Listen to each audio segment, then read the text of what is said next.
How's it going, everyone? Welcome to episode 44 of the ControllerCast. My name is Ursula Akhtar, joined by Johnny Colombo Wood and Andrew Vineyard Vines Ihausen.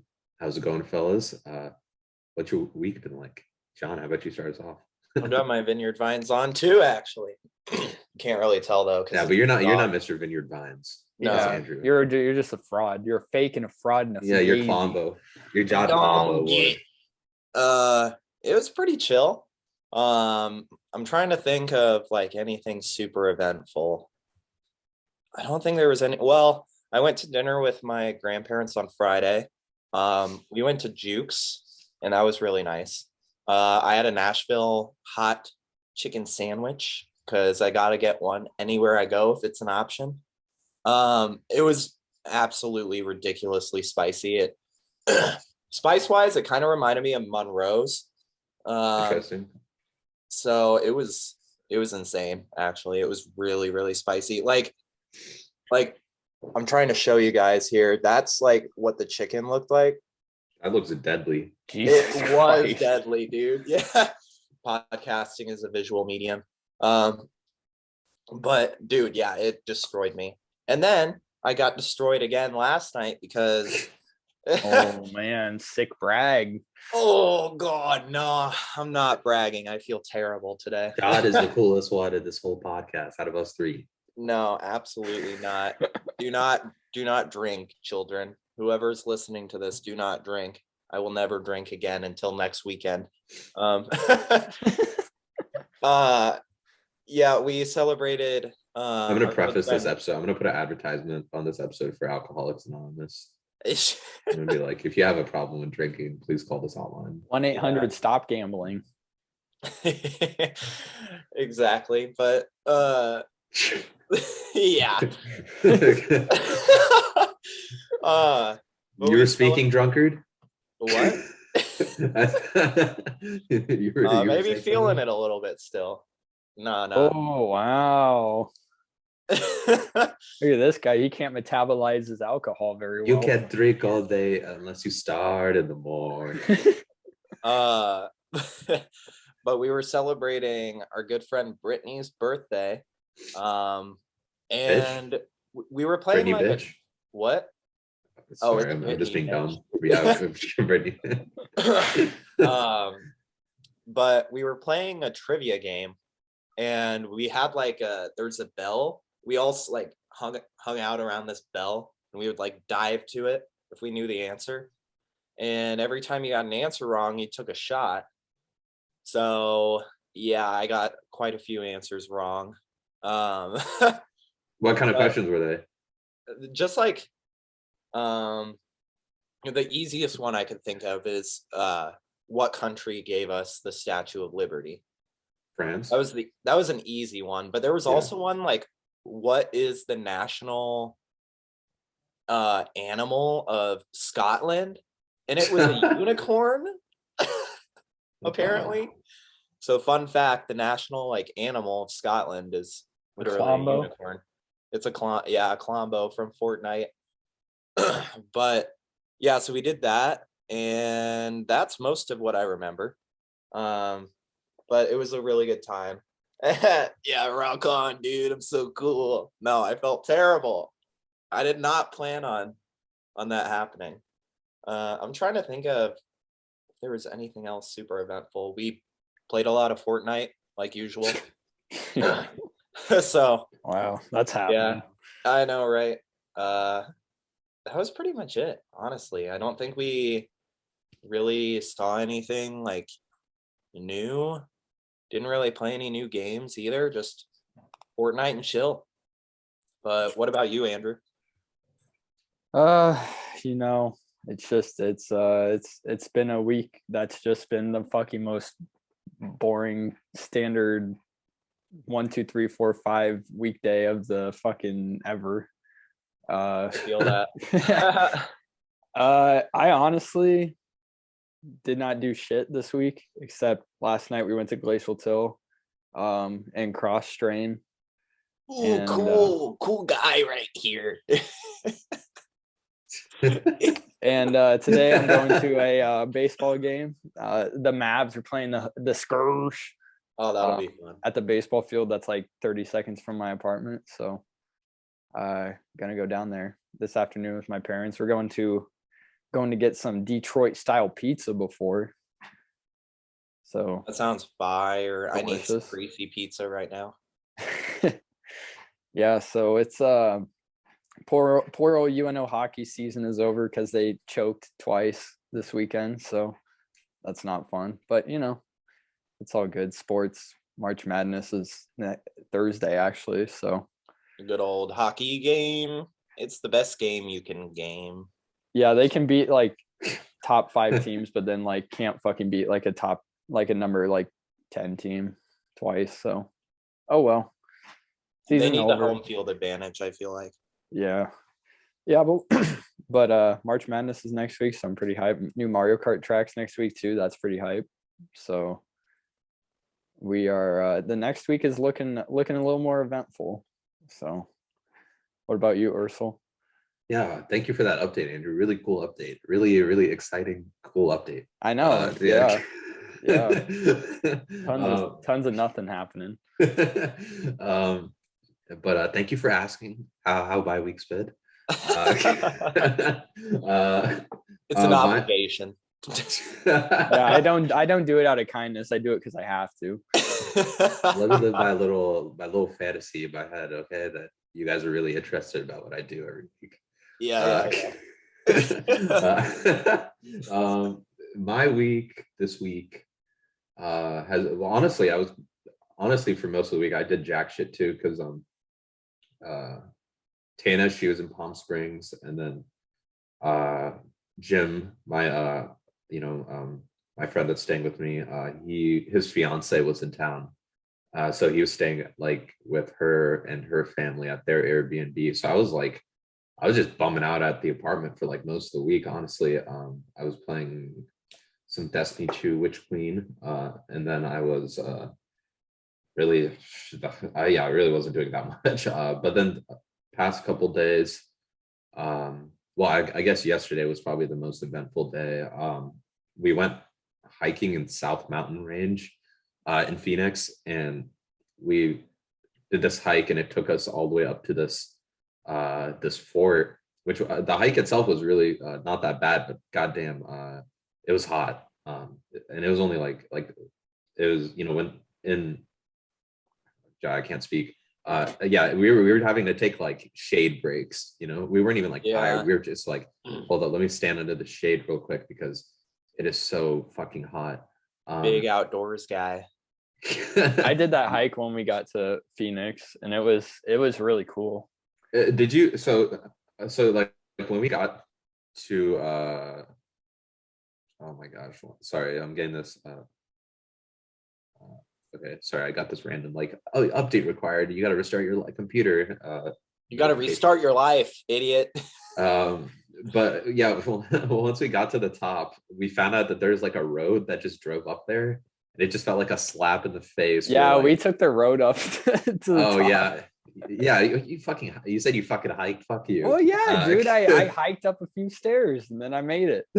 Yeah, we got to the top, and I was just like, wait, you can drive up here? Are you fucking kidding me? The view up there was awesome. You get a really nice view of the entire Phoenix Metro Valley, Metro, and then we after that went back, chilled out, and we watched Gladiator last night, which was, I've actually never seen Gladiator, but it was a pretty good movie actually. Joaquin Phoenix and Russell Crowe are in it. Both look much younger than they both do now. And yeah, there's some iconic scenes from that movie, like, are you not entertained? And like, oh yeah, I've never seen it either. Well, yeah, I haven't either. I've seen the memes. Yeah, it's very much a early 2000s film. It's directed by Ridley Scott, but yeah, I think it won Best Picture actually, but it was good film. And then I got the black suit Spidey. That was the most eventful part of my week. I got black suit Spidey. Spidey in Fortnite. Yeah, I got to level 100 last night. I was just like, let me play a game. Let me get Let's play a 100. game. But yeah, that was dude, I had an insane clutch. Like I almost had one of the greatest like clutch moments of my life in Fortnite. Like last night, it was some straight deep. I was literally like, I'm going demon mode, like because I was playing duos with Jim, and it was wild. But eventually, I got murked when I got to the reboot van. When I did this insane clutch to like pick up his reboot card, and then I got murked at the reboot van. John almost had an insane clutch moment before we got on. Yeah, it was pretty good, but the almost clutch moments. Well, like what happened was like pretty much like he went down, right? And he got murked. And these two guys were going like crazy, like insane builds, all this shit. And I had chili chug splash. So I just like built and just like sprinted out of there. And then I did like a 360, like I did like a 180 and like looped back around, picked up the reboot card, and then they were still there. And I was able to murk both of them with like a purple pump. And then I like sprinted out of there, and it was like really insane, that whole sequence. But then yeah, I got murked at the reboot van. But you clip it? I did not, just because I was like, I don't know if that's deserving because I got murked at the end.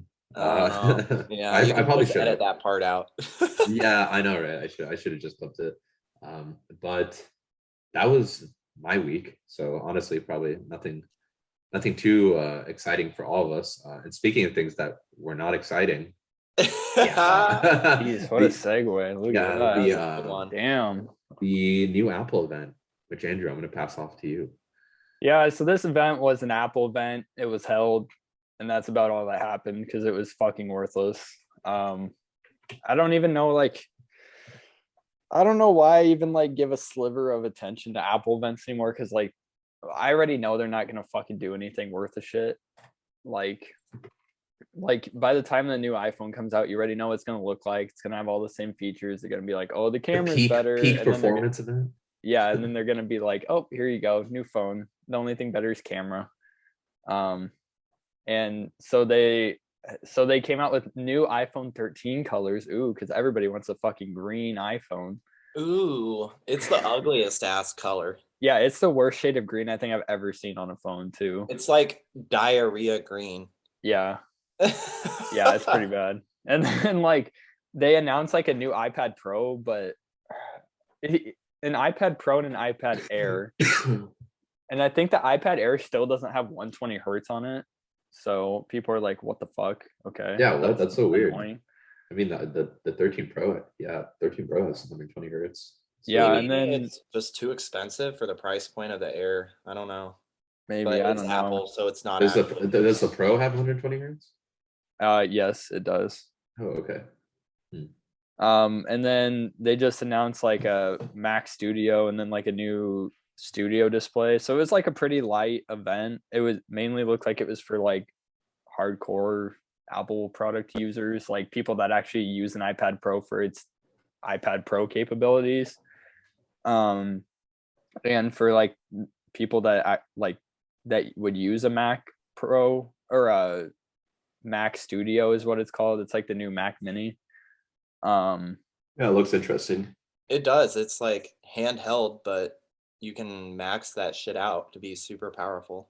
Yeah, it's it's very much was an event that was dedicated towards people who like use the Apple products like for their full power that they bring.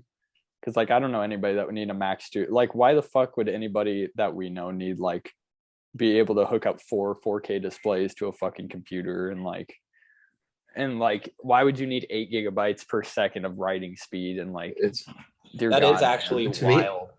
I don't know. This has kind of been my like view with like Macs.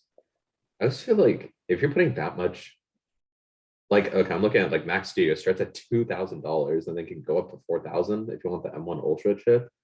Like I don't know, like at that point, like why not just get a really like just decked out fucking PC? Because I feel like you can get more use out of it at that point. I don't know. Maybe that's I feel like the Mac Studios for like because they use a lot of like these like Mac Pros and Mac Studios on like movie sets because they render so much faster and like building a comparable PC would cost a metric fuckload of money. Because I mean like most of the people I know that built a PC like even like 6 years ago, like their PC is probably like a fifth of the power of this thing, and it was like almost same price. Like, I feel like this is definitely dedicated to like people that are doing like 3D like rendering on there and like doing like movie production and shit like that. Animation. Yeah. Definitely not like, us. Musicians and shit. Yeah, I remember Artists. I had a friend in high school that went to go like get like a MacBook with him for like for college, and like I remember like the the Apple store guy was like, yeah, are you gonna like use this? Like, what are you gonna use this for? Like, and he was like, this dude was like, yeah, I'm gonna be doing like editing and stuff, like all this crazy stuff with my MacBook. I'm like, fucking cap. Let me get my fucking cap right now. Put on my cap. Yeah. Like, I was like, to justify like dropping like 2K on a MacBook. I was like, oh my The dude God. was the store guy was trying to convince him not to get it. Yeah, he was like, I don't know if you need this, or you're just using it for like Microsoft Word. Like, Yeah. Which is all it was used for. Yeah. And I then it mean, was I sold. got a MacBook It was Pro. sold just a few years later. I did get a MacBook Pro too in 2015, or 2016, but I actually like, I mean, the thing I do like about it even today is that it works almost as good as it did the day I got it, and it's like fucking 6 years old now. So that's what I like about Apple products, or not Apple products, I guess, not their phones, but their computers are built to last. Yeah. And I feel like maybe like me saying it was boring as fuck is just like from a consumer perspective, because like I don't give a fuck about like any of this like desktop bullshit. Like I just do buy not Apple care. phones and that's it. Yeah, Like, the big Apple event is always that September one. yeah, that one's always fire flame. Yeah, but even those ones aren't that fire flame. It's just like, here, a new phone with good camera. Your new phone, our camera can show your skin color better. Yeah. Oh, True my God. tone. But actually, I'm gonna take an opportunity right now to shit on my own Apple experience recently. I don't know why, but I don't know if it might be just because I use my phone like a lot more because I work from home now or something. But bro, I feel like my battery on my 13 Pro is like draining way faster than uh drowning. I hear Draining. Leonardo DiCaprio. Yeah, he's going ape shit right now. Yo, cut it out, buddy. But it's You're draining not way crazy, dude. You're not crazy. Casey and I have noticed our batteries have been dying so much quicker. Yeah. We have 12s, but it's not even like use. There must have been an update recently that like fucked everyone's battery because my like average usage has gone down, and my like battery drains faster, which makes no fucking sense at all. Yeah, I phone twice a day now.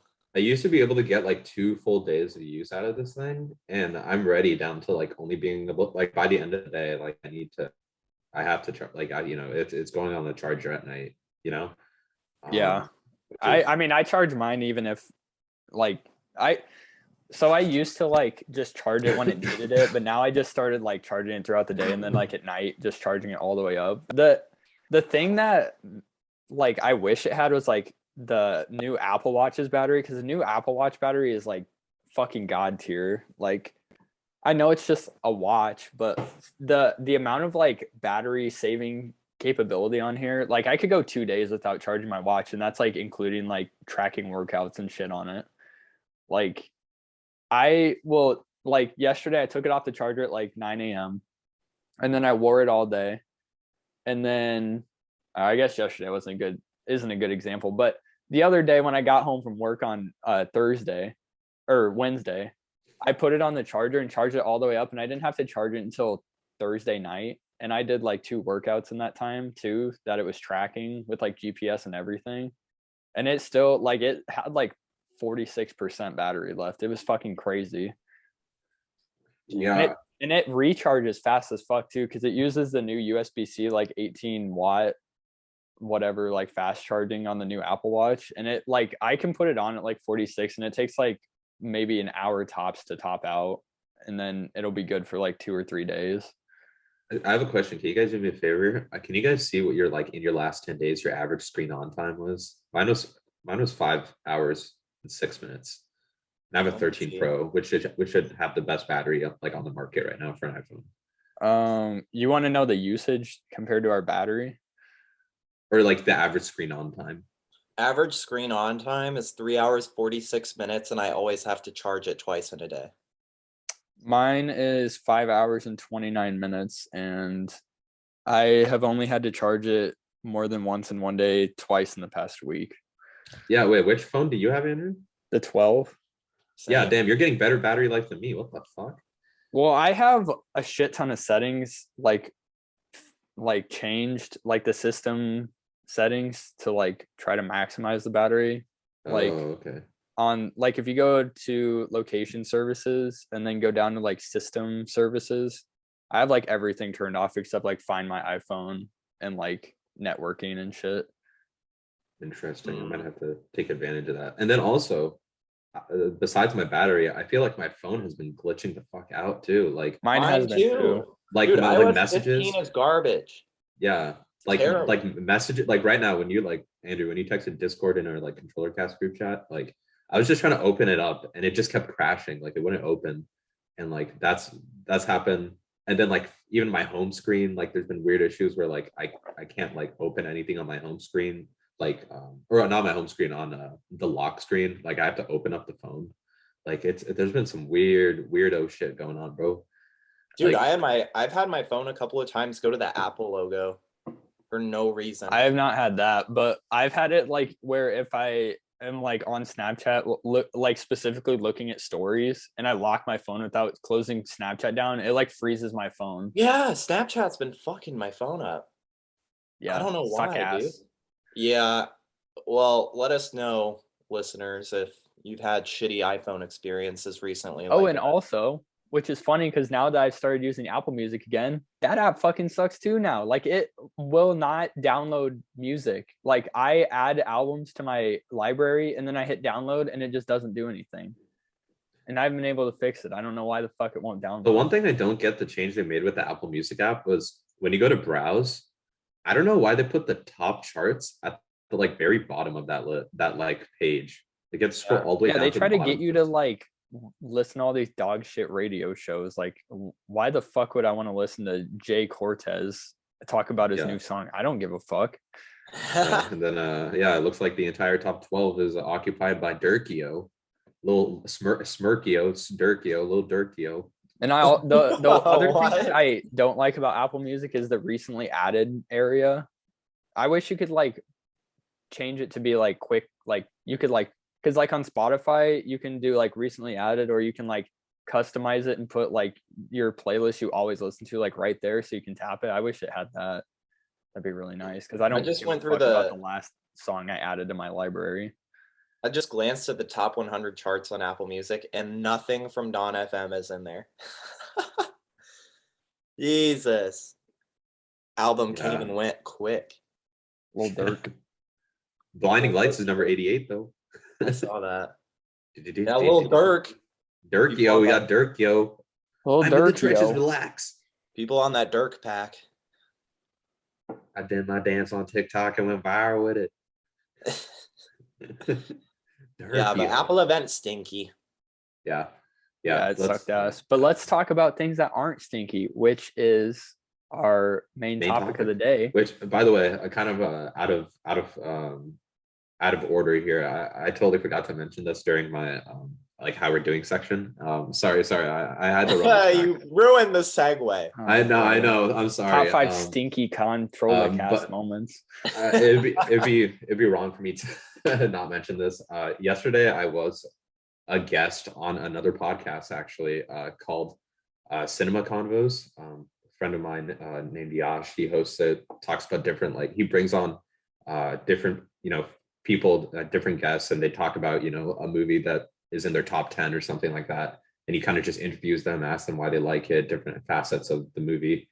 I was on to talk about The Shining, so that was a really fun episode. The way they do their episodes, they don't release them like every week. They have a bunch already recorded and they're going to be putting them out, so you probably won't, if you're interested in hearing that, you probably won't hear it for a few months, but go check out Cinema Convos on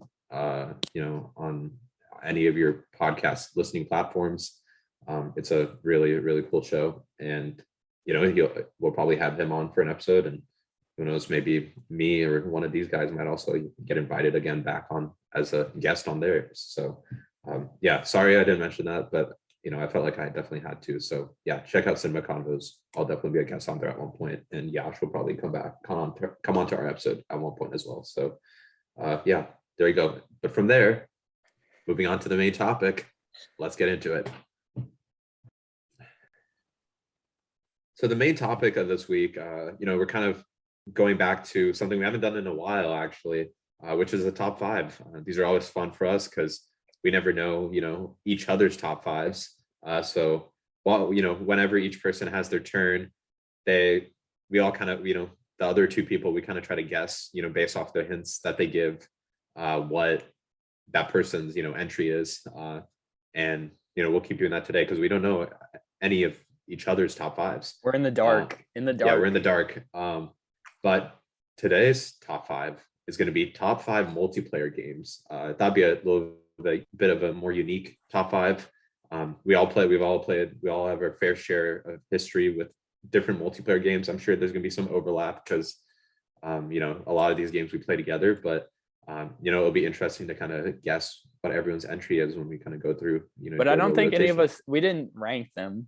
Yeah. So I think usually we do a ranking. I think we all kind of decided not to do like a ranking. Like these are just top five in any order. At least I came to that conclusion because like some of these multiplayer games are so different that it's kind of like hard to like actually like gauge like, oh, is this game from this genre better than this multiplayer game, and for what reason? I think we also have a little bit of different criteria, all three of us. But yeah, let's go ahead and get started. John, do you want to kind of drop some hints about what your first entry might be and let us take a guess, and then you can kind of tell us what it is? Yeah. I feel like it'll be easy to guess. I didn't really what was your kind of deciding factor? Like what led you to choosing these five? Your criteria, by the way, I guess. I think what led me to choosing these five were like how much I enjoyed them, and how much time I put into them, and how much enjoyment I got out of the time that I put into them. So really the most fun and probably the most played time-wise is what I was mostly looking at. But the first one on my list, it's going to be really hard not to guess this. I feel like it's my most played multiplayer game Grand ever. Theft Auto Online. No. Rocket League. Yeah. Well, this one was a no-brainer for me. Like, I really don't think I've put more time into any other multiplayer game on this list, actually. Across all platforms, I'm a little over 600 hours now. And it's the game out in this list that I'm probably the best at. Even though, compared to like pros and shit, I'm not even close. And when you compare my skill to like the entire player base, I'm pretty average, but I'll take it for this being like kind of a esports based game. But I really enjoy Rocket League, despite all the shitting on it that we do. Like there are times where it gets frustrating for sure, but when it's rewarding, I find myself like having more fun with it than almost any other game. Like when Andrew and I are playing together and we're kicking another team's ass when they're like trash talking, it's just so satisfying. And also like just pulling off some nasty plays together, some passing plays, hitting shots that you never have before. Almost no two shot is the same. And the skill ceiling is as high as like even pros are getting better all the time. So there's not like a skill ceiling really to the game. But like with Rocket League, I don't get as hyped as I do with Rocket League with any other game. Like, you guys have seen it. Where like, say we score the game winner in overtime, Andrew. Like, we'll literally scream like we're watching a football game, but even more so than if it were like a football game. It's just so much fun. And yeah, like I said, I put over 600 hours into it. And Ursula, I know that even though you didn't like it very much, you put quite a bit of time into it too. No, yeah. I mean, I'll jump in. Like no, I think Rocket League is a really good. I mean, it's a great game. Rocket League is a great game. I think I just got burnt out on it because um, it's not like totally my cup of tea. Like even when I was like playing good, like I never got that like insane like dopamine fix, I guess, or whatever you call it. I get that rush. Yeah, Junkie. and I mean, Chunky. I mean, I found myself being almost addicted to this game, like at certain points. Yeah, where I'm yeah, like, I need yeah. to get a game in, like just one. Like I've had those multiplayer games where it's just like, you just want to keep playing more and more. And I never got that with Rocket League. But no, I totally like it's a game that maybe I don't enjoy it as much as I respect. Because I really respect it's like how esports competitive it is. And I mean, I did put in like 200 hours. I bet that 200-hour point was kind of just like my burnout point, I think, for me personally, where I was just like, okay, like I mean, it's not that my cup of tea that much. I enjoy it, but like I put in 200 hours. I think it's time for me to kind of step away from this. But I know you guys really enjoy it, and I don't knock anything like from the game in terms of like, oh, it's like a shitty game or something. I think it's a great game. One of the best multiplayer games. You're right, John. Yeah, it just definitely one of my favorite. Something that I eventually stepped away from very recently too. It was like December. I deleted it. I was just like, It was, yeah, I think it was like December or November. Yeah. But that's most of what I had for Rocket League. What is one of yours, Andrew? So my like criteria on this, I took online and local multiplayer games into account. So Same. I guess the first one I will give is Smash Ultimate, because that is still my most played game on my Switch, I believe. Animal Crossing might be close, but Smash Ultimate's still number one. And just Smash Bros in general, because I remember back in high school, John was the only guy with a Wii U, so we would always play it when we go over to your parents' house in high school. The gatekeeper. Yeah, and then in college we would play Brawl all the time because that's all we had at the dorm. And then I remember when Smash Ultimate came out, we like all were hanging out before playing Mario Party. Like I remember just the like unbelievable amount of hype that we had. We were like, holy shit! Me and Parker were trying to see whose game would launch faster because we both preloaded it on our Switches.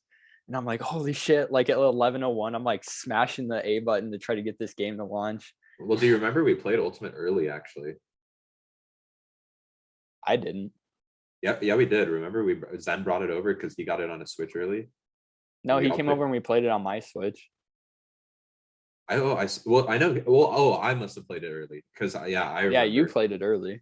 Yeah, he got it on his Switch like a week early somehow, and I remember playing it like a few days before it came out. How did he do that? Good jokes. Let's just say. But I feel like Smash as a entire game series has had a profound effect on our friend group and the types of games that we like to play now.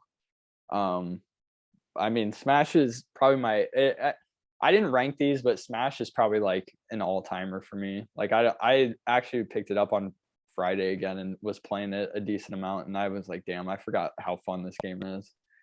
It is a lot of fun. I think the only thing it's really missing is like a good like online competitive, because like I feel like laggy, a lot of input lag. Yeah, the online is just not that great. You probably are better off just playing local or like having a battle arena with people have good internet, and even sometimes then it still sucks. But like Smash Ultimate in general is like, I mean, probably I used to like get Rocket League levels of hype at Smash, like when we would play it all the time. Like it's an True. insanely fun game, and it's very rewarding when you get like, the tilts down and all like the combos and shit. Yeah, I remember it started off like I remember I had Brawl on the Wii, and we would like play it at my house, like in my basement back when on that 156th Street house. That's where it all started. Yep. Yeah. I thought we all like went in on a copy of it. Yeah, we did. We were like, we had to go to let's split the Walmart and cost. buy it. Yeah, and then we had Shack Juice. Yeah. Oh my gosh, jeez. Shack Juice. Yeah, Memory so unlocked. Smash has been in the lexicon of the controller cast for quite some time now, and I don't expect it to leave anytime soon. Yeah, I wonder if they'll keep updating Ultimate or they will release a new one eventually. I wonder. I don't know. I feel like they'll just like re-release it. It'll be like it'll probably be like Smash Bros. Ultimate Deluxe. Yeah, that's On the what I think. next- It's like on where the do you go next from one. here when you have everything, Yeah, the that's game. true. Exactly. It's so polished too. Like, Yeah. What But about you, so Ursula? handy. yeah, so so my my criteria was I tried to have some sort of mix between like my enjoyment and some of my memories with some of these games, but also like where they stand and kind of like the echelon of like the gaming space of like like are they doing something, were they like a big moment in the gaming zeitgeist, are they doing something that was really big or really like genre defining, or some of the best in the business. So I tried to kind of do a little bit of a mix. I also picked I guess it's a hint for my list, but I tried to pick one game from each of the three big publishers, Microsoft, Nintendo, Sony, a franchise that each of them own or whatever. So, and then I have two multi-platform games. So I'll start off with the first choice, and this is a multi-platform game. It is a game that originally started out as a zombie survival game, and from there added a game mode that sent it to new levels of popularity. Everyone in the world knows about this game. We've been playing it a lot recently. I don't know. You guys want to take a guess? Is it PUBG? Nope. Fortnite. Yes. I actually, yeah. So it was funny because I remember I said when we were talking about like putting our list together, I said I wanted to avoid recency bias, but and Andrew said, "Oh, so that means no Fortnite." But it's funny because when Fortnite was definitely going to be on my list, because I do have quite a few. I mean, I probably have like 150 to 200 hours on this game. It's not like I wouldn't say it's the best battle royale, honestly. Like I'd probably give that honor to Apex Legends, but like you just can't deny like the impact that this fucking game has had. Like this game is fucking insane in terms of like how it just breached through like every level of culture. And like back when it first came out, that's when some of my favorite memories of it stand too, because they made such a smart decision when PUBG, battle royale was really starting to pop off. And PUBG cost $30, and it was like pretty much on PC only. And then Fortnite was like, hey, let's make our own battle royale and let's make it free. And so many people hopped on it right away just because of that. And I remember living in, this big house in college, and all like, I lived in a house with 7 other guys, and we would all just sit around this big living room with this huge TV and just pass around the controller playing Fortnite. And that's where like some of the best memories came from it, just watching some of the crazy plays, always landing at Greasy Grove. And, I did fall out of the game for a few years, and I've kind of come back to it recently with these guys in the past couple of months, and it's been a lot of fun. And it's just also crazy to see how much the game has changed since, some of its early years.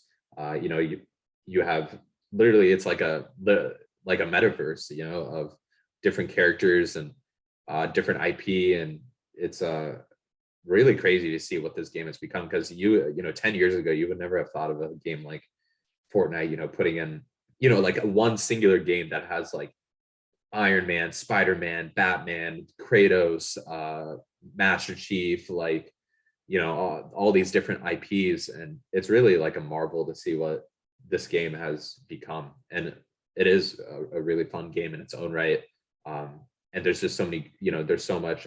They've really like perfected the live service formula, like how fast they update the game. And honestly, yeah, I felt like, for me personally, like I felt like I had to put this at least somewhere in the top five, in this top five, because it is just such a staple of the entire industry.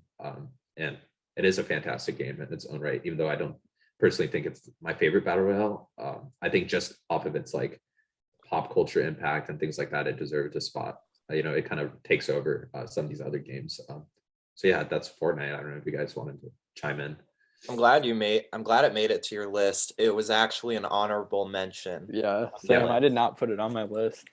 Since I just started playing it, like for real. Yeah, I mean, I played it when it first came out a little bit, and then I played it here and there after that, but I never got like super into it. But I mean, in the past couple of months, I've probably put 90 hours into it. Rookie numbers. And I've been having a lot of fun with it. So, and I've definitely put some money into it because it's just like, it's so, I don't know what it is. Like you want these cosmetics, and I want all these like costumes and stuff. There's a collectability, like there's a collecting like aspect to it. Yeah. And that makes me want to do it. And then like the battle pass and all the fun stuff that's in there, all the items, makes me want to keep playing it. And it's got a lot more to it than just the battle royale. Like there's a lot of stuff to interact with. There's a lot of cool custom creative ones. Yeah, it's, I feel like it's taking even like that aspect of like something like Minecraft, where it's, or like, LVP or something like that, where it's like, that creation where you can like create your own levels, create your own like little places and create the creative space. It's just such a multifaceted game. And there's just so much stuff to interact with in the world, like, and Casey enjoys it. So that's like, when we got the PS5, I was like, oh my gosh, we have a PS4 and a PS5. Like we could play LAN, like we could really get into some games that aren't split screen, and we could never find one that like we both really enjoyed, and Fortnite was it. So definitely got an honorable mention for me, but since I haven't put too much time into it yet, it didn't make my list. Same. Well, back to you, but John. I was gonna say, but what did make my list that I played recently, that actually I have less time on than Fortnite, is a couch co-op game. I played it recently. It's 2-player. It Takes Two. Yeah. So we've talked about It Takes Two quite a bit actually on the podcast. It was me and John's game of the year. Yep. 2021 was kind of stinky for games, I feel like, but It Takes Two was definitely the best of what I played. And it's definitely the best 2-player. I think it's the best 2-player co-op game that I've ever played. It's nice that you can do it online, but I did it couch co-op, which I think is probably the best way to do it, especially with your partner. I think the most fun part about it was playing it with Casey. Challenges your patience sometimes with each other. I will attest to that. Yeah, definitely. And I'm like, why? Like, how is it that hard? But at the same time, it's also easy enough to pick up, even if you've never played a game. Like, and Casey hadn't played like too many games. Like, she got into GTA a little bit, just for fun, driving around, and she had played Call of Duty back in the day, but and Mario and stuff. But she picked this up pretty much no problem. And toward the end of the game, she was actually like, there were moments where she was figuring shit out and that I couldn't. And it was a lot of fun. It's got a cute and funny story. Its gameplay is super imaginative compared to a lot of other things I've seen. And the art style is really fun too. But this was definitely like one of my favorite platformers and couch co-op multiplayer games I've played, especially ones that are 2-player.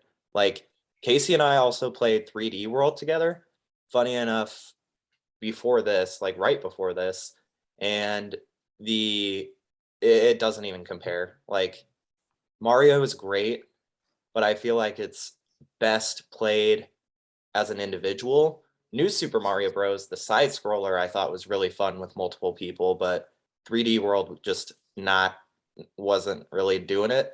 But It Takes Two, obviously you need two people, hence the name, and I highly recommend. You gotta play it. Even if your significant other has never played games, um, they'll get into it. And it's like Andrew, I hope you and Jordan give it another shot at some point because it's worth it. It's totally worth it. Yeah, so honestly, John, once a kind of a reverse situation, I'm so glad that you put that in your list. Because I kind of honestly this list was hard to just find five I because know I have like 5 honorable mentions. yeah, I know. I was like I was telling last night, I was kind of going back and forth between that fifth one for the longest time. I ended up stepping away from like couch co-op and like local co-op games. I would give probably a shout out to like stuff like, like the Lego Star Wars games. Like those are like something I'd also give an honorable mention to. But like, so it's really kind of just this game didn't fit my criteria, but no, this is one of the best quote unquote like multiplayer games. I would say. And yeah, this game is fucking amazing, dude. Like it's one of the biggest surprises of the past few years. I don't think anyone thought when this game was coming out that it would be like winning game of the year, like doing all this sorts of crazy shit. Yeah, one of the best platformers I've ever played. I think John, like you'll probably agree with this, but it's just like the amount of creativity in the game design. Like there's so many different mechanics that they cycle throughout this whole game. So many different styles of play. Never feels repetitive. Yeah, never feels repetitive.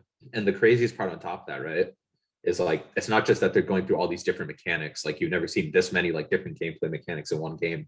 Is they find a way to make it interesting and unique in co-op, which is even harder, which is even more commendable. Yeah, exactly. And it's great to see the success this game's gotten because I remember playing this game back when it first came out, and I was blown away by it. I was like, this is probably like the best co-op game I've ever played, and I'm so glad that it stayed in the conversation and it won Game of the Year.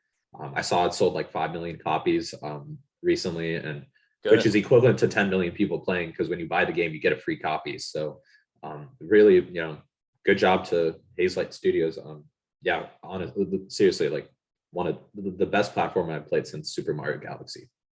It's fantastic, and I love it. It's one of the best games I've played in the past few years.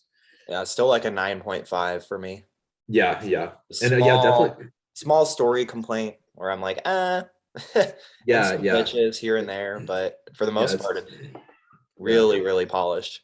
Yeah, it's so polished, and yeah, definitely. Like I think if you can play with a friend, definitely do that. But if you have like a partner that you can play with, it definitely hits home a lot more. Just because it is about like a marriage that's like in turmoil. So there's a lot of like, lesson like John, I remember you talking about this, like lessons that they learned that you're kind of like, like maybe, like little like, it's not like some super like deep like character study on like relationships, but it's like, like cute, like little like things that you think about, with your partner or something like that. So cute little reminders of stuff. Yeah. So yeah, great entry, John. Thanks for putting that one in. Yeah, absolutely. Andrew, give us your next one. All right, so my next one is one that one of you guys has already said, and it is Rocket League. Let's go. I had that on my list too. I mirror basically all the same stuff that you said, John. Like, it's an incredibly like rewarding game. Like when you score and win it gets you super hype. But the reason I put it on here is just kind of like back during COVID when I got into Rocket League. We hadn't played it in a long time, and I only had it on the Switch. And Rocket League actually made me buy a PS4 because I wanted to play it on PlayStation, which is this butterfly effect now. So oh shit.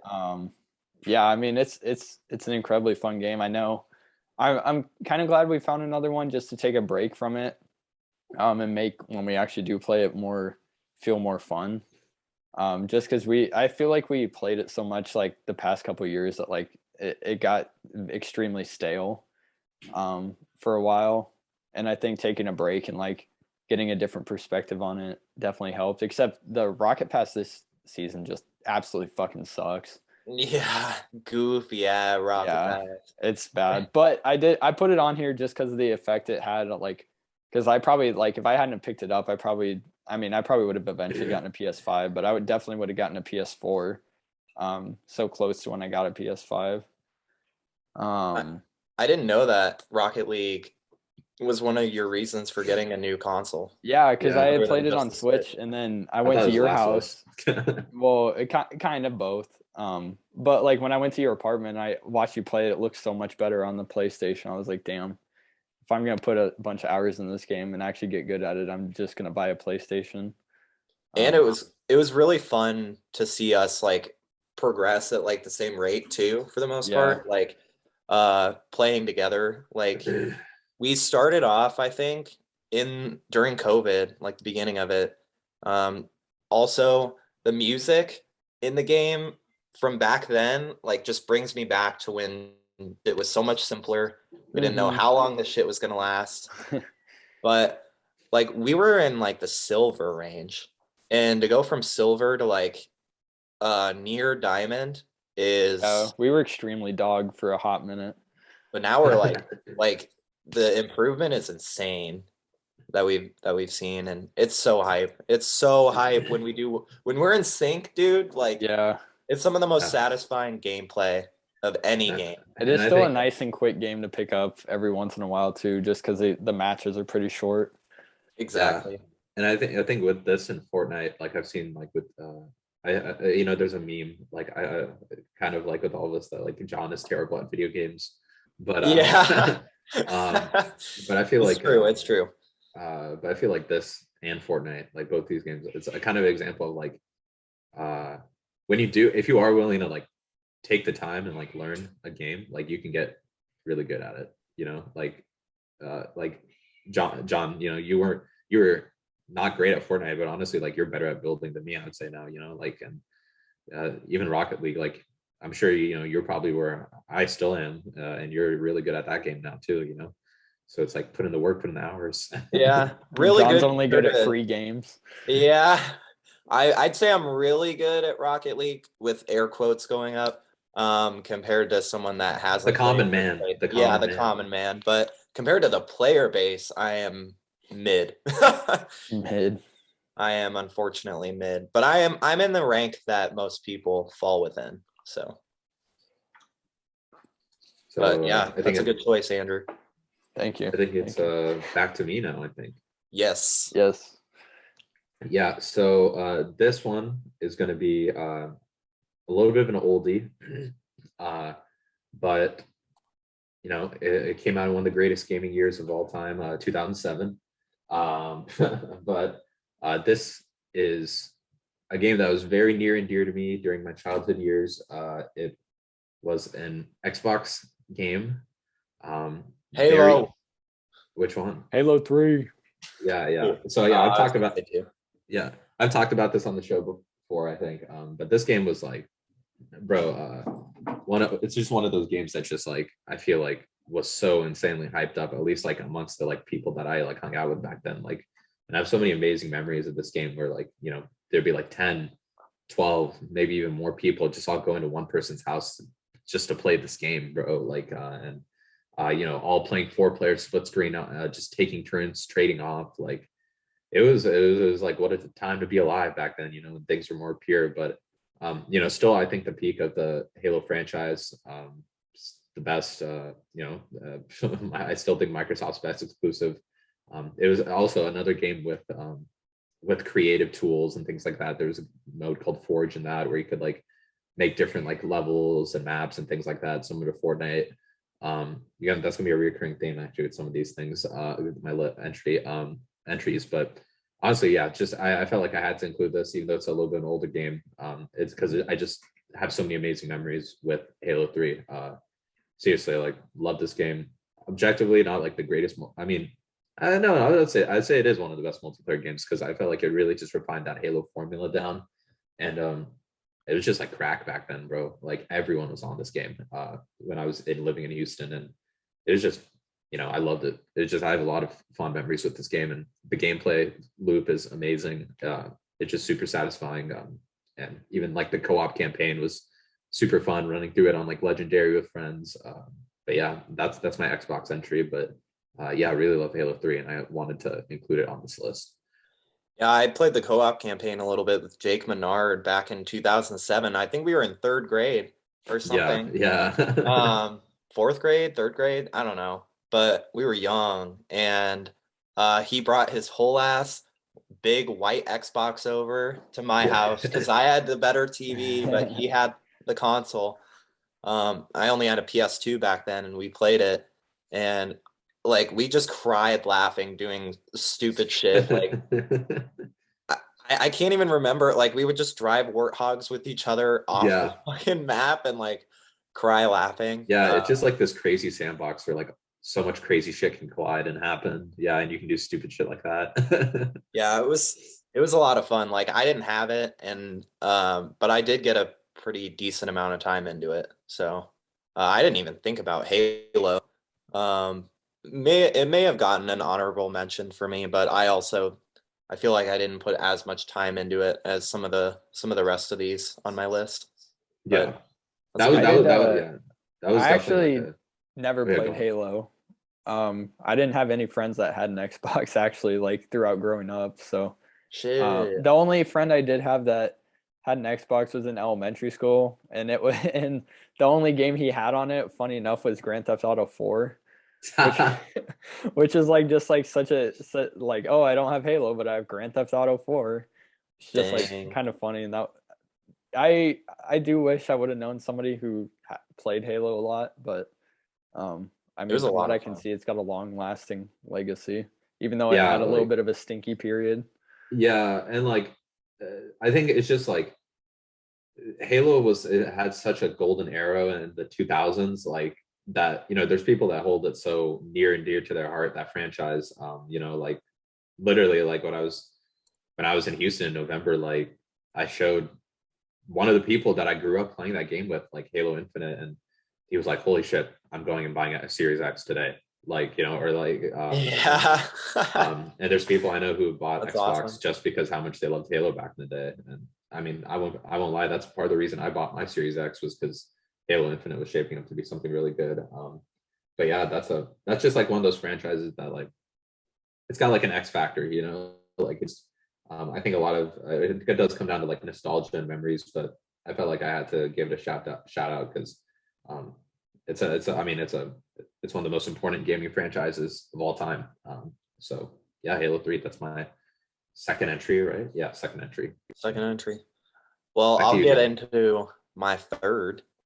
It's also an older one, also a shooting game, and it is in the Call of Duty world. But which one do you guys think I'm gonna pick? Black Ops 1. Either Black Ops 1 or 3. Black Ops 1. Yeah. So out of all the Call of Duty games I've played, I think Black Ops 1 is the one that I've had like the most fun with, and it's the most fun I've had with probably any first-person shooter. This game is what got me whatever small level of skill I have at shooting games. It came from Black Ops 1, because of how much time I spent with it. Like a lot of the fun I had with Black Ops 1 though was actually on a couch with my buddies playing split screen multiplayer. Funny enough, even though it's not the best way to do it, I have a lot of great memories doing that. Like my buddy and I would do like bot games and literally just cycle through every map and do like 2v11 or whatever the max amount of bots you could do was. Old snipers on Nuketown. Free for all. Yeah, that too. Like getting in a match with like you guys and like Dylan LaFrancis. Yeah. We'd all get, because I think we all had PlayStation 3s, and we would get in like private lobbies and just have play Nuketown and stuff. And I think this was the first game that had Nuketown too. And yeah, it was. Even on the newer Call of Duties, I love Nuketown. Like Andrew and I, when we Cold got War, back the into only Call of map Duty, I've played on multiplayer is just Nuketown. Nuketown. literally, and it came from this. And like I remember queuing the download for the new map pack before school and coming home. Ascension. Yeah, Oh, I remember having like Ryan Lowe and like Liam sign in on my PS3 so I could get the map packs from their accounts, and we just share the Yeah, map packs. I remember that. yeah. I think I actually bought the last one. I did buy the last Yeah. one, yeah. I got the last one from Liam, I'm pretty sure. But I remember like queuing that up before school because internet was slow as shit back then, and coming home and it'd be done, and spending like literally all Friday night playing it with like you guys and like Dylan. And I was always excited for them to drop, but like the last one was the most hype one with all the Cold War, or not the Cold War, the World at War maps, the zombie maps. And this game was my first exposure to zombies, and it's still like one of my favorite endless survival game modes in any game. Yeah, I think Black Ops 3 has the better zombies, but yeah, this I was agree. a great. I would say Black Ops 3 has the best zombies, and it's probably the better game, but Black Ops 1 just had like an impact on me, like as a gamer. Like it was just Yeah, was and that was something else. that was the game that we all three first played together when we like started being friends, I remember. Yeah. I remember playing that with like you guys, Ben Giebelhausen, Dylan Francis, Ryan Lowe, like Liam. Like it was like all of us would rotate through that game. Yeah. And I was shitty back then too. I've kept that theme of being bad at multiplayer games for the most part, even though I do enjoy them. I'm once again, John, glad you brought that up. This is like this era of gaming was where it made my top 5 really hard, because there's this era just of like late 2000s, early 2010s of like military like FPS games. Like Black Ops 2. Want to give a shout out to like Battlefield Bad Company 2, Battlefield 3. Those, and it was really hard to like it was really hard to the one I ended up swapping out for any one of those will come later, and I know it'll be a controversial choice, but all those games, that era was fantastic. It was such a wholesome era of games, and Black Ops 1, it was so close to making my list, but like I said, it got swapped out for another game. But I love Black Ops 1. Black Ops 1 is fantastic. Like multiplayer is fantastic, campaign is iconic. The campaign too. Zombies is amazing. Like still I'd probably say my second favorite zombies behind Black Ops 3. Really like Black Ops 1 is near and dear to my heart. I love that game. Yeah, I'm glad you brought it up, John, because that's actually on my list as well. So I'll just do that right now. Yeah, there we go. I picked it for the identical. For the just because that was like the first game we all three played together, so it's got like nostalgia factor, but also just like I wish you could see the playtime, like because I had an ungodly amount of playtime on that game, because that was back in like junior high when we like didn't do shit during the summer, and like I would wake up, go downstairs, and not come back out, just playing it all day. Like I remember like Crampton would always come over and we'd play. And some of my other friends in my neighborhood would come over and play all the time, and it was just like doing split screen. And I think you could do 4-player local if I'm remembering correctly. Yeah, you could. So we would have like the whole neighborhood would be in my basement. We'd just be playing Black Ops multiplayer, like local ones. We would do it like free for all, and we would do like the score max like 30,000, so that's like 600 kills, and then we would and then we'd turn on unlimited, and we would just try to see like how many we could get before we either like somebody won or we just like got bored. We put like the bots on like recruit or whatever. Same, just dude. go hard. It's and especially like zombies, like I like Crampton still plays. Like if I had a PS3, I'd probably still play zombies online with him, like on Black Ops 1 specifically. But since something happened to the PS3, I don't remember what, but he still plays it all the time. And whenever sometimes he'll come over, bring his PS3, and we'll just play Black Ops 1 zombies. We all played it recently, somewhat recently. Andrew. Black Ops 1 straight banger. Definitely like some of the best memories, especially like because I got it the day after Christmas with like gift cards. And my cousin actually got it on Christmas, and we spent all day on Christmas in his basement playing the campaign on the 360. And then the next day I got it, and I was like, man, this is like the coolest fucking game ever, bro. Like, this is legendary, and it still holds up. The music holds up. The multiplayer was arguably some of the best they've ever had. And the zombies was extreme. Like, I know it wasn't the first zombies, but it was probably the most groundbreaking one, especially since like literally every map. There's Easter eggs and stuff. Yeah, the Easter eggs, and like every map from Black Ops is now like playable like in Black Ops 3, which just like shows like how good those maps were. Except Call of the Dead. That was the one stinker I remember. And Shangri-La was meh. Yeah, Shangri-La and Moon wasn't great. The World at War maps, though. But Ascension, Ascension. That's probably one of the best, like the best zombies map in my opinion is Ascension. I love that. The only thing with Ascension is it gets so fucking easy after like round 15. Yeah. Like it just becomes like mind-numbingly easy. You just run. I think that's why I like it though. John doesn't like to think during his games. Yeah. But yeah, Black Ops 1. That's my third entry. Nice. So let me pull up my list again. I'm trying to figure out like what order I want to like just reveal these. Okay, so I've done Fortnite. I've done Halo 3. Yeah, so this next one, I'm gonna say, yeah, okay. So this next one is also on one of your guys' lists. It's a game that we have been playing for also a very long time. And its most recent iteration is probably the most all-inclusive, all-encompassing version of that release. The ultimate variety. Yeah, it's the ultimate version of this franchise. Any guess? I have no idea. It's got to be like Nickelodeon All Stars. Yeah, PlayStation All Stars. Yeah. PlayStation All Stars. Well, okay, yeah, it's gonna be Smash Bros. Ultimate. No surprise there.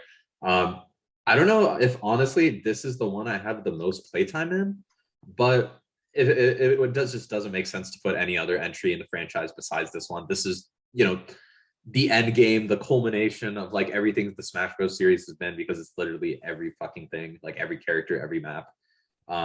Look, Smash Bros. Is fucking awesome, man. Like it is to me like the quintessential It is the quintessential like couch co-op game for me, like any, like so many people's places you go to, like just play some Smash, like let's just throw on some Smash. Like it's such a fun game. Like there's so much variety and depth to it, because you could play with like 20, you could play with 100 different people, and each one of them have a different character, and you have to completely like adapt your play style and how you play and what character you choose and things like that to like the people you're playing. And always it just creates a lot of fun and variety to a little just meta game for every single fight you're in. It's just a battle to the death every match, but with the different characters, the different levels, even if you include items into it, like there's so many different ways that you can create variety in the experience. And so many amazing memories, just late nights playing this game at somebody's place. Being able to play Smash Ultimate early, that was a really cool experience. I think that's like the first time, I think that's like the one and only time I've been able to play a game before its street release date, which was really cool. A lot of fantastic memories with this game. And yeah, I did also have my burnout period with this game too, but I think that was a few years ago. I would say like, anytime that I come over now, like if anyone wants to play Smash, I'm down for it. Shout out to my friend Zen. He's like top 100 players in the whole world. Is he top 100 now? Yeah, he's top 100 like in the whole world. Supersonic legend of freaking Smash Bros. Yeah, and yeah, like I have so many funny memories even playing with him, because I remember I started playing with him when he started getting into it, and like I could like hold my own, and then like slowly it just got like the skill gap got insane, and it was just wild. Shout out to Zen. He's gone like pretty much pro with that game. I don't know how one gets that good at it. A lot of time, a lot of time. Yeah, I could see it. But no, that game is amazing. And I've even gone to some Smash tournaments too. That's like the one game I've gone to, like actual like tournaments. Omaha, Nebraska in particular, has a very stacked scene nationally. It is like one of the best states in the whole country in terms Yeah, of what Smash else are you scene. gonna do here, bro? The Smash scene in Omaha is insane. It's like nationally recognized as like one of the best scenes in the country. Probably So partly because of Zen. well, Zen is a big factor to that actually. But That's like but I remember I used to be like, oh, I could take him. well, because Yeah, if I like get one stock off him, I'm like satisfied for like a week. Yeah. yeah. Oh, there's been times where I've like once every 20 games I can beat Zen, like, and it's like the most satisfying thing ever. And then he'll because we'll do like whenever me and Zen play, we do like best of 3, right? And I can win like one of those games, and then he will just like go ape shit on me the next Demon match. mode. Yeah, he goes fucking demo. He's like, oh, you feel good about that win? Let me just stunt on you real quick. Let me put you in your place. Let me humble you. And like just for reference, like Zen is number 2 in Nebraska, and the number 1 player in Nebraska is top 50 in the world. So, and Zen has faced Zero, I think Zero, right? Like the best player in the world. Yeah. And he's taken a couple stocks off Zero and things like that. So Damn. it's I could beat Zero. Yeah, same. Yeah, It'd be so easy. we play among some very competitive company for Smash, and I love Smash. Smash is it's an all timer, like you said, Andrew. It's an all timer. Smash is a staple in our friendship and a lot of people's friend groups. It's just such a easygoing, fun game to just hop into and just play a couple matches and kick someone's ass. And yeah, Smash is my third pick. I don't know if you guys wanted to add more. I know we just talked. I know Andrew just brought it up. John, I know you haven't, but I feel like it's in your list too. I don't know. Surprisingly, no, I didn't put it. Holy shit! Boo, I know, tomato, isn't that insane? It's number 6 for sure for me, or it would be just out of the list. It is in my honorable mention. I mean, I have to say, like this list out of all the top 5s we've done, it's been like really like, damn, I'm cutting that one out. Like, yeah, shit. It's like, dude, a couple of the other ones I cut out, like Minecraft, I cut out, and I put a ton of time into that and played locally with a lot of people. You had a YouTube career off of it. I did have a short YouTube career. I actually got like 20,000 views across the channel, so it was pretty decent. Wow. Even though I was a squeaker. No baby voice. Yeah. And then Little Big Planet 2. Little Big Planet 2 did not make the list. Yeah. But I'm gonna give some honorable mention shout outs before my last one, because there's definitely some that this is our 4th, right? Yeah, that's what we are. Oh, you're starting your 4th. Yeah, before I do my 5th, I'll do my honorables. Yeah, I've already said all my honorables, but I can mention them again. But no, Smash did not make my cut, unfortunately. But so what's your 3 so far? My 3 so far were Rocket League, It Takes Two, and then Black Ops 1. Okay, yeah. Number 4. Number 4, and again, this is in no particular order, but I would say, what can I do for a clue?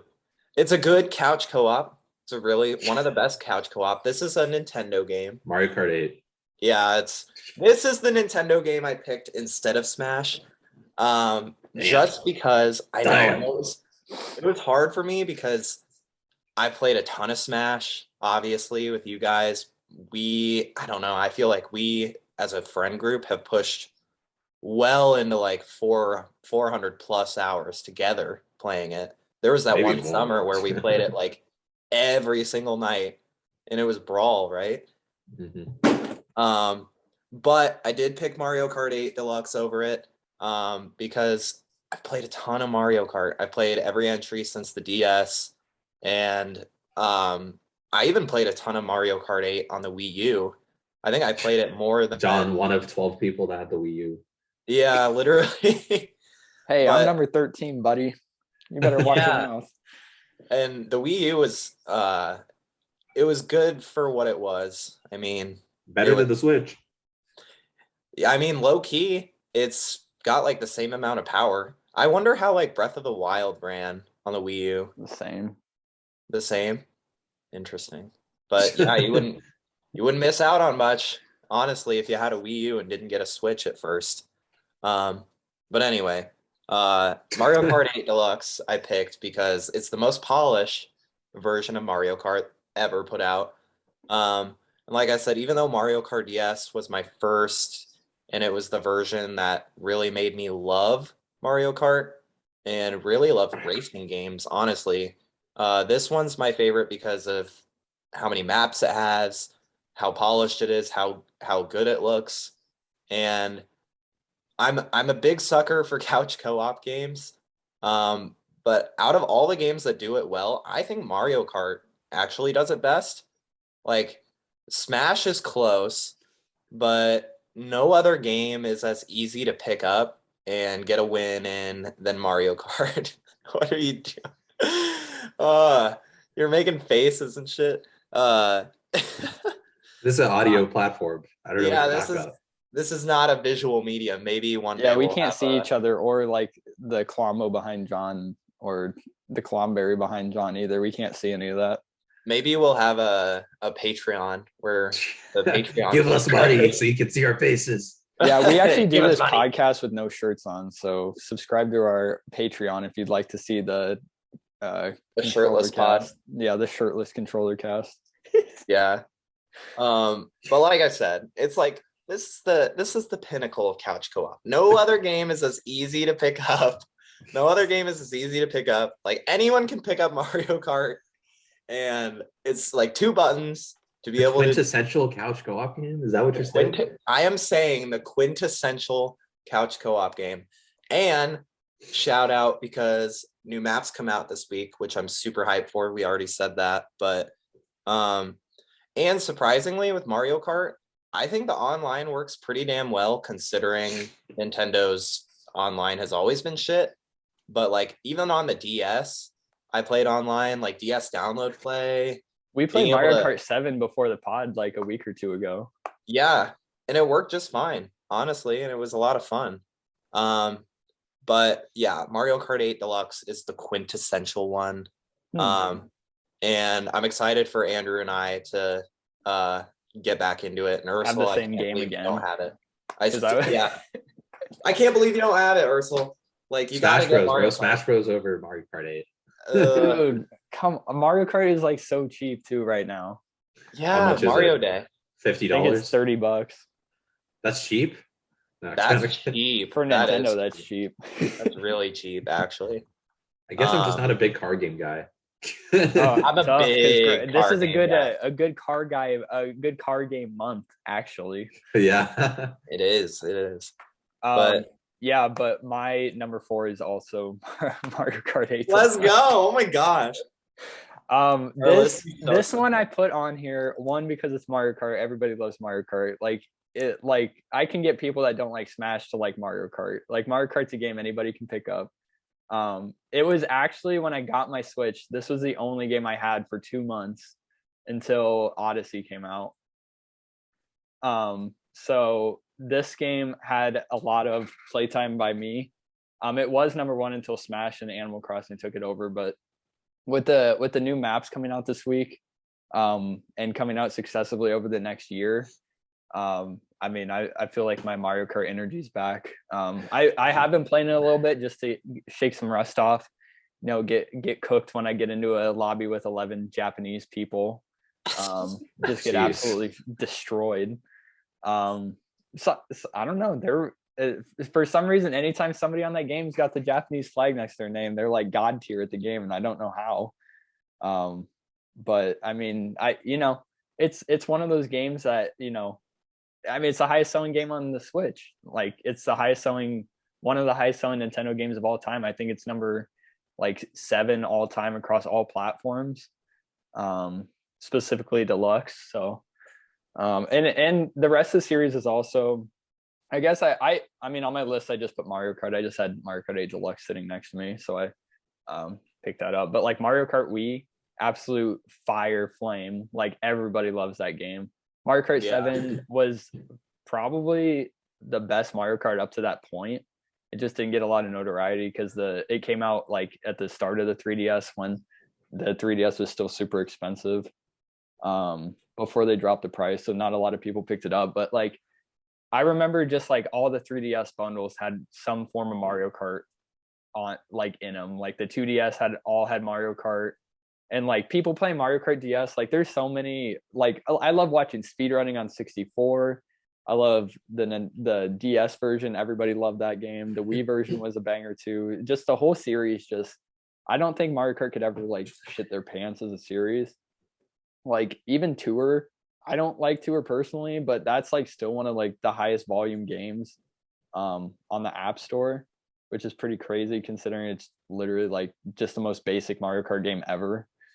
Yeah. But I am glad that they're bringing those maps to the Switch version. So I'm excited to see those maps with the Switch graphics and the Switch sound drop. And hopefully, I like the imagination from Tour because you have actual real cities. Like they're coming out with Paris and Tokyo on Friday in Mario Kart 8 Deluxe. Like you can race around Tokyo and Paris, which is like fucking insane. I'm so excited for the new maps. In Coconut Mall, bro. Yes. Come on, man. That's Coconut like you say Mario Kart Wii, everybody thinks of the mall. They call it the mall or like the mall track. Like, everybody loved that one. With just how much with the fact that they're supporting it for another 2 years, like I think maybe I will pick it up just because they'll add another game to our rotation. I mean, I'll be playing. I mean, that might be our lunch. Because don't we get the map Friday or something? Don't we get since we have the family pass, don't we get the maps? You get it for free. Yeah, we get it for free. Oh, that's a little more advantageous as well. Okay. Exactly. And if it's half off right now for Mario Day, like it's the best time to get it. It won't be cheaper than it is now. But yeah, I mean, I would probably say if we had to rank, this one would probably be the top. But since we're not ranking, it's not. Love me some Mario Kart. Love me some Mario Kart. Yeah. So what about your numero cuatro? Yeah. So this is going to be my controversial pick, especially with some of the games I left off of the list for this one. This is the one that ended up making my cut this morning. I slept on it. This is my PlayStation entry. It is a Sony franchise. Very recently. It is a game that had a terrible start, but has developed into a game I can't get away from, and it's one of my favorite games now. A game I know you guys don't like, but you want to take a guess? I guess that's probably enough hints. Destiny 2. Yep. Yes. So I kind of grouped Destiny and Destiny 2 together. But yeah, this game was a complete fucking mess when it first came out. It was a shit show. It totally sucked. The one saving grace of the game, Destiny 1 at launch, was the raid, which was amazing. And eventually, my brother was really into the first game back then, so he kept getting the expansions and I kept playing them. And then 2 came out, and 2 even had a really bad start. But where the game is at now, it's genuinely one of the best games out on the market. I wholeheartedly believe that. It's just it takes this combination of like just live like storytelling. It's this combination of like multiplayer story, and the raids, bro. The raids. This is kind of like what made me end up putting on it. The fucking raids in this game are some of the best fucking gaming content of all time. Like there are these like epic 2 to 3 hour long missions where like 6 people are just engaging in these like crazy epic fucking scenarios, like going through this floating castle in space, or like just fighting these it's just insane. Like and it's like some of the best gaming content I've ever experienced. And the reason I ended up putting this one over something like Black Ops or something like that is, one, I actually checked my playtime. There's actually a website called Time Wasted on Destiny. If you put in your ID, like it tells you, and I have 140 hours on Destiny 1 and 210 hours on Destiny 2, so that's like 350 400 hours for the whole series. And yeah, I just keep coming back to it. I've had in the past such a love-hate relationship with this game, but in the past year, this game has like really come into its own. And I mean, like I was looking at Metacritic, and I'm pretty sure like the Destiny 2 Witch Queen expansion has like an 89 on Metacritic. It's like it's really such a fantastic fucking game. It's but it comes with the huge caveat that it is also impossible to get into right now. Like the onboarding experience is terrible. The I don't know what their idea was. Yeah, I don't know what their thinking was behind putting like making people replay the beginning of like Destiny 1 again. It's just a mess. But if you can like actually get into this game, it is one of the best gaming experiences around. It's a great example of like a live service done right. So, and just like the loot grind, you know, that collectathon feeling of this game. This is like the one game that I had that like kind of collectathon like itch for. And yeah, like the raids and even the story, like in the campaign and stuff like that is fantastic. And it's really one of the best gaming experiences on the market. And like I said, I was not, and it's super huge. I was not surprised, like I said, when we talked about it, that Bungie got bought out for 3.6 billion because this is literally the only IP they have right now, at least. But yeah, I think this game is fantastic, and it ended up making the cut because it is something that I've been coming back to for now the past 8 years. You know, I keep coming back to it. So yeah, Destiny 2 makes the cut. Seriously, if you can get into it, it is amazing. And specifically, like I want to give a big shout out to the raids. The raids are genuinely some of the best like missions, co-op missions that I've ever experienced in a game. They're so epic and so amazing. I was planning on doing the new one that came out for the expansion today, but the sixth person that we were trying to get, they weren't available today, so we might do it sometime later this week. So, but yeah, I absolutely love Destiny 2. Fantastic game, fantastic multiplayer game, and a great example of a live service, in my opinion. I wish I would have been able to get more into it. I enjoyed Destiny 1 a lot. I think we had a lot of fun with that since it was one of the first like PlayStation 4 games. But yeah, it's just the onboarding is terrible. It was like we played for what 5-6 hours, and doing Destiny 2's onboarding like made me not give a shit about it, which is kind of sad because I want to get into it, but it's just such a slog.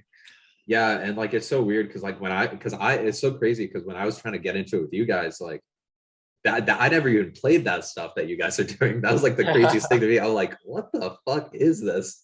And it's such a far cry in quality between like what the game actually entails, like the expansions and things like that, and how epic and different they are versus like whatever the fuck they make people do as new players now. Yeah, like fucking assholes don't make it easy to get into it. Yeah, but yeah, that was my controversial pick. That was like the one I was deciding between that and like something like Black Ops 1 or like Battlefield 3. And eventually this made the cut because it's been in my rotation for so long, and it's I think at this point like the game I put the second most amount of time into.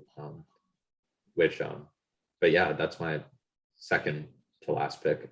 John, what is your fifth pick? Your honorables. Yeah. Oh yeah, let me go over my honorables real quick again. So to recap, I had Fortnite, just because of how much time I put into it recently, and I know that it'll be a staple, especially for Casey and I, for a long time, since it's one of the only shooter games she really enjoys, and we don't have to.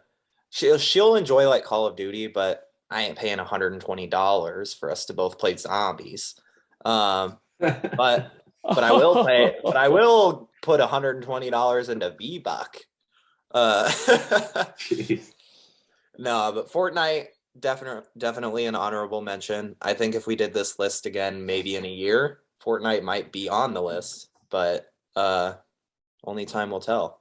I don't know if we'd ever revisit this, but potentially. Fortnite, Smash Bros, obviously. Little Big Planet 2, because almost every time I played that, I actually did play with like friends and neighbors and stuff, and we would play the campaign, and there are a lot of fun online levels too. Oh yeah, Little Big Planet 2 is fucking fantastic, but it didn't make the cut because I did play a lot of it just myself. And that was probably the most time I spent with it was probably by myself. And then Minecraft, because the console version and playing that split screen was a ton of fun. But it didn't make the cut because I don't play it anymore. But my last pick And I have a feeling this is probably going to be all of our last picks or some Yeah. variation of it. I think I know. Yeah. It's, you just want to guess? I'm sure you know it. GTA Online. Yeah. Yeah. So this is my second most played multiplayer game on my list, behind Rocket League, and I'm honestly surprised that I haven't played it as much as Rocket League. I have a feeling it's going to come back into rotation with the 60 FPS update. I have a feeling too. Which, why does that drop on a fucking Monday? It's such a dumbass day Tuesday. to drop it. Oh, Is it Tuesday? bro, I can't wait until we don't have to wait 5 minutes to get into the game. We probably still will. They'll probably lock. Maybe. Yeah, I'm excited to be able to play online and not have it be 15 FPS. True. I mean, as long as they have everything like squared away, because I know that usually when GTA does something new, shit hits the fan with online. But as long as it's like literally the same shit, just better graphics, 60 FPS, awesome. But I mean, GTA 5 multiplayer, GTA Online, it's unmatched, dude, for doing whatever you want, really. Like, if I were to pick a number one on my list, it would probably be this. I've spent a ton of time doing missions, custom game modes, races, snipers versus stunters, obviously, and just like Ursula and I playing fucking tag with each other and running, tapping X and like running up the skyscraper that's being built and like jumping off of it. Like, we've had some crazy epic like games of tag. It's not even like a game mode. We just are fucking around and doing it for hours. I don't play the single player of GTA at all. I only play online. And even when I'm not playing with like you guys, I'm online with other people. But I have so many fond and hilarious memories of us all playing this until like 3 a.m. And I don't think I've cried laughing from any other subject matter than GTA 5 and GTA Online specifically. Because we always do the dumbest shit and talk about the dumbest shit when we're playing it. Like, I don't think there's a game on here that I've had more fun with and more fond memories with than GTA. Although I personally think that couch co-op will always be king. I think, online multiplayer is how our kids will play games together, and GTA is the pinnacle of online multiplayer for whatever you're feeling, from racing to even platforming and shooting and whatever you want to do. So, yep, GTA last pick, easy last pick. It would definitely, like, there's no other game that I would substitute on my list with GTA. I love it. And then GTA 4 even, I put a ton of time into that online. So collectively, I probably played some variation of GTA more than Rocket League, but maybe GTA Online will surpass it with this new upgrade. I don't know. But GTA 6, obviously, we'll all be playing that too. So fire. It's a fire game. Andrew. Honorable mentions in your final pick. Yeah, so on my honorable mentions, I got Fortnite. Like John said, I haven't played it enough really to like have like I don't know, like nostalgic memories maybe of it to like put it in the list. I actually had GTA Online on my honorable mention. Oh shit. I really like that multiplayer. It's just like I don't know. I feel like maybe it's just that I got burned out on GTA 5 in general, that just kind of clouds my view of the online, even though the online is fantastic. And I think maybe it would jump in after this upgrade, just because holy shit, it's so cumbersome and takes fucking forever to get into GTA Online, like just to start it up, to boot it, to actually play the damn game. And then another one I had was Warzone. I have a lot of time in Warzone. Just I don't like, now that I started playing Fortnite, I don't like Warzone as much. And then Mario Party was another one that was on there. Great game, but I'm not a huge Mario Party guy. That being said, my final game on this list is a game that everybody in my family has played with me at some point. It's a game that pretty much everybody in the fucking world has probably played at some point. Wii Sports. Yeah. Wii Sports. I got I thought about the original Wii Sports. I thought about putting that. I think that Resort is probably the better overall game, but I think Wii Sports is just like it's like an all-time classic. Like my grandparents have played with me, my uncles played with me, my parents, Jordan, like all my friends, you guys. Like, and we saw John get a 300 on Wii Bowling one time at the dorm. That was like the craziest. Parker was like, "I will suck you off if you get a 300," and I got a 300. Yeah, yeah. And the rest was history. No. Nah, I'm still waiting on it. I feel like just like the whole craze of the Wii, like everybody, like even people that had never played games before liked Wii Sports. I think it's like the perfect like co-op, like couch multiplayer game, because like you don't even need 4 controllers to play with 4 people. You can even use one remote and play with 4 people locally. Like it's such a dynamic game, and I think all the game modes are super basic, but I think they hold a lot of nostalgic value because that game is pretty much everybody's first like experience with the Wii, just because everybody's like, holy shit, like you can golf like with the game controller, you can like swing it like a bat and you can play baseball. Like it was like mind-blowing, and it started game with it, and it started that motion controller like craze that I'm kind of died out with Sony and Xbox, but like it's just I hold a ton of memories on it just because I don't know, Wii Sports is just such an easy basic game to get into. You are always just able to like just hop right in, play something quick, like, and the bowling especially. The bowling was the greatest mode of all of them. I still play Wii Sports every once in a while. Same. I just like if I'm bored and I'm like I don't know what to play, and I'm like, oh, just play some Wii Sports.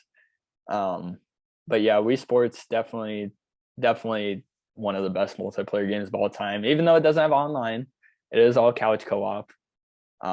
It's still. Can you believe it's 16 years old?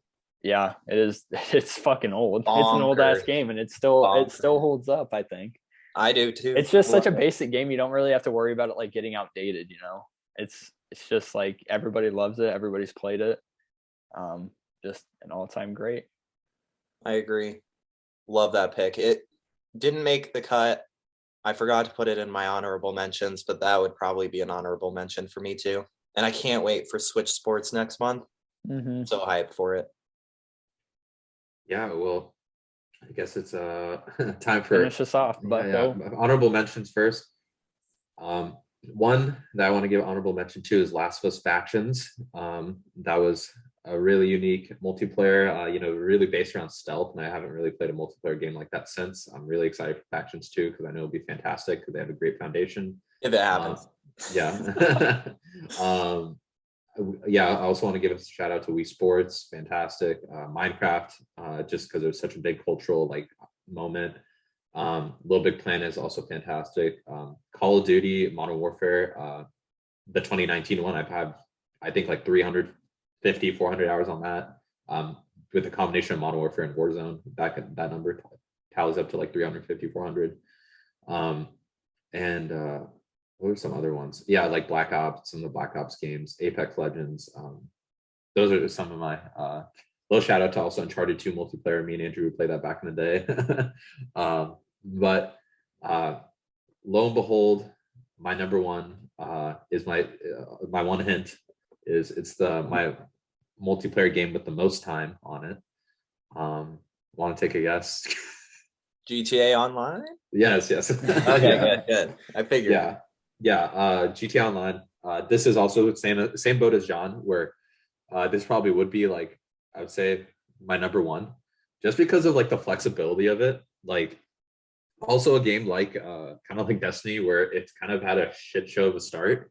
Like I remember people's accounts were getting wiped. It was like impossible to log in, things like that. But I know a lot of people like reference like Destiny and Fortnite as like really like, the premier examples of like live service games. But I feel like Grand Theft Auto Online, that really like set the foundation for live service games. That was like, I feel like the first game that really like started the whole like, this game is going to keep getting updated and it's going to be a living, breathing world that keeps getting built upon.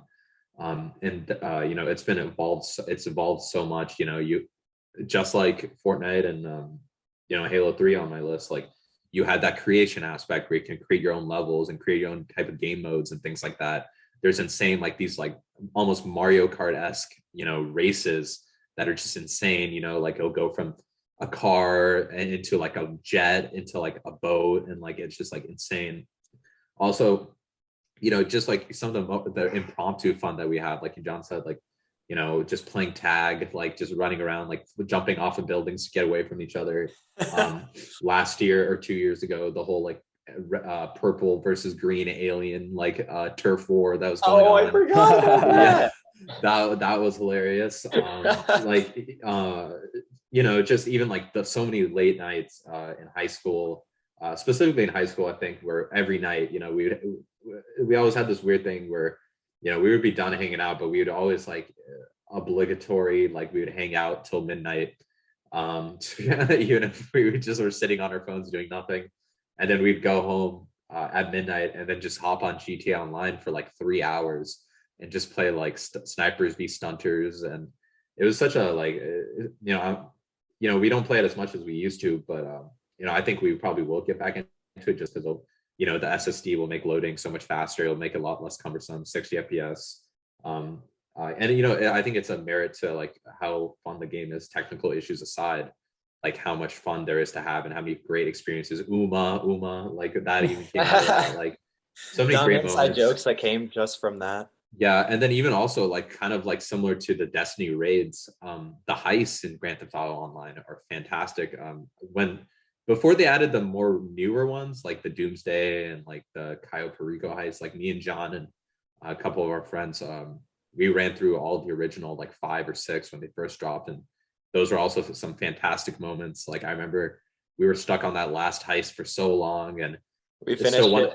Yeah, one of the most iconic gaming moments like ever for me is like we finally finished it and the timer was at 0 seconds when we got on the boat, and it was just like insane, so like epic. So yeah, I think I have that clipped on my PS4. Yeah, I don't have it anymore because my brother like deleted it. I was so pissed about that. But that was like an iconic gaming moment because we were all like so ready to finish that fucking thing. We were trying to get that $1 million payout, and doing it in that manner was so epic, and like those heists are so epic. I would love, that'd be awesome if maybe we could maybe play the new ones since with the new update coming out. But yeah, honestly, what a fantastic game. And I'm gonna stake the claim also. I think it's way too overhated. I think the whole narrative that the reason GTA 6 hasn't come out because of GTA Online is like kind of skewed very improperly, because like I feel like people forget that Red Dead Redemption 2 came out not even 4 years ago, and it's like they just made that game. That game was their largest game ever. They put all their studios into that. Like there's no way GTA 6 would be out by now. Like even if GTA Online didn't pop off, and I think it gets a lot of unnecessary hate because of that. People are kind of using that as a scapegoat, but I think that's like kind of silly. And I think this game is amazing, and it's attached to that and GTA 5. It's like one of the greatest games ever made, the best-selling game of all time besides like Tetris. GTA Online, I think it couldn't be anything but GTA Online for that number. None of these are ranked, but I probably would put GTA Online as number 1. So yeah, me too. Yeah, there you go. I guess I don't know if you guys want to add anything else to that. I know we already just talked about GTA Online, but I guess there you go. That is our top 5 ranking of our favorite multiplayer games. A very hard list, honestly. It was really difficult to put it together, but I like the final list I came up with. Yeah, same. I think I kind of like, if it was a top 10, I would have felt a lot more comfortable because there's so many great multiplayer games that have come out throughout the years. But there you go. I hope you guys enjoyed episode 44 of the ControllerCast. We'll be back next week with episode 45. If you enjoy, share with your loved ones, share with your friends. Keep on listening. And that is Ursula signing off. Thanks, guys. Thanks for listening, guys. John signing off. Thanks, everybody.